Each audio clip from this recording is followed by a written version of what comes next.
Do you want your Google TV to automatically turn off after a certain time? This is perfect if you like watching shows before bed and don't want the TV running all night. In this guide, I'll show you how to set up a switch off timer on Google TV.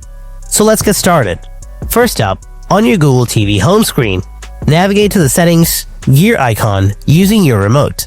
Scroll down and open System or Device Preferences, depending on your TV OS version. Now from this list, choose Energy Saver or Power depending on your OS. After that, open the Switch Off Timer option. Choose the duration. For example, 15 minutes, 30 minutes, 1 hour, 2 hours, or more.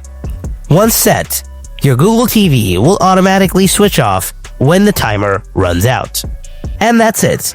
You've now set up a switch off timer on your Google TV, making it more energy efficient and worry-free.